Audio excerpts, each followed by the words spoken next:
మరి భక్తి మార్గాల్లో అవన్నీ కూడా చేయడం ఏంటి? రంజాన్ రోజు మిగతా వాళ్ళు చేస్తున్నారా? మరి క్రిస్మస్ రోజు ఇంకొకరు చేయట్లేదే? మన హిందూ ధర్మంలో ఎట్లా అంటే అట్లా చేసుకోవచ్చని ఉందా? పురాణాలు చదివారా మీరు? చదవలేదే. ఖచ్చితంగా మిగతా వాటి కంటే కూడా మిగతా ధర్మాలకు ఆధారమైనటువంటి ధర్మం మనం. కనుక వారు రాత్రివేళ అడగకుండా ఇష్టమైన వీరికి ఇష్టమైన పదార్థాలు భగవంతునికి పెట్టి తినడం అనేటువంటిది లేదు.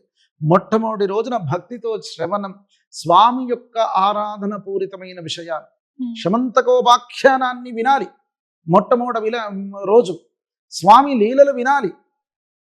ఆ విధంగా మొదటి రోజు గడపాలి. శ్రవణం, కీర్తనం. రెండవ రోజు స్వామిని కీర్తించుకోవాలి, భజనలు చెయ్యాలి. శ్రవణం, కీర్తనం, విష్ణు స్మరణం.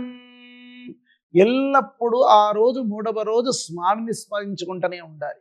ఏదో పుత్రుడు కాదయ్యా, ఇంకేదో కాదయ్యా, అక్కడెవరు ఇక్కడ ఉన్నారు మా విదేశాల్లో పుత్రులు, మరి ఇంకెంత సంపాదిస్తున్నాడో వీడు, ఇప్పుడు లక్షలు పోయింది ఇంకో కోట్లు సంపాదిస్తా, వాన్నే స్మరించుకుంటా కూర్చునవడం కాదు.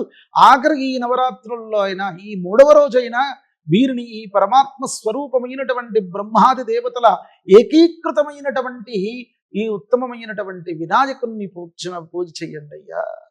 శక్తితో కూడుకున్నటువంటి గణపతిని స్మరించుకోండి, మీకు సకల విధమైనటువంటి సిద్ధిస్తాయి. ఓం శ్రవణం, కీర్తనం, విష్ణు స్మరణం, పాదసేవనం.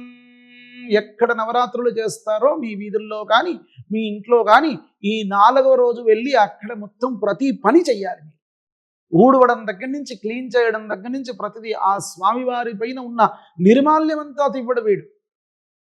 వేసిన దానిపైనే పురుగులు వస్తూ ఉంటాయి. పాపం 9వ రోజు ఆ దండలు వేసేసరికి లోపల పురుగులన్నీ కూడా పుట్టుకొస్తాయి.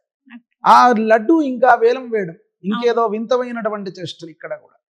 అవన్నీ కూడా వారికి ధూపదీప నైవేద్యాలు, దాని మీదే నీళ్లు చల్లడం, దోమలు, ఈగలు అన్నీ కూడా వాలినటువంటి లడ్డు కాబట్టి ఇంకా ఎక్కువ రేట్ అనేటువంటి విషయం. ప్రసాదాలు వేలం వేయడం ఎక్కడ చెప్పబడిందండి? శాస్త్రబద్ధంగా విరుద్ధమైనటువంటి అంశం. కనుక స్వామి ప్రసాదం వేలం వేసేంత స్థితి ఉందా? స్వామి ప్రసాదాన్ని కొనేంత శక్తి ఉందా మనకు చెప్పండి. కనుక అవన్నీ కూడా స్మరణం, స్మరణం, పాదసేవనం. 4వ రోజు పాదసేవనం, అర్చనం. 5వ రోజు స్వామివారి యొక్క అర్చన చెయ్యాలి నవరాత్రుల్లో. అర్చనం, వందనం. లేస్తే స్వామికే నమస్కారం చేసుకుంటున్నాము అని అందరిలో పరమాత్మని చూడాలి. వందనం, దాస్యం. ఇందాక చెప్పాను కదా, దాసీదాసుల యొక్క సేవనే కాదయ్యా, ఇక్కడ దాస్యత్వం చెయ్యాలని చెప్పబడింది.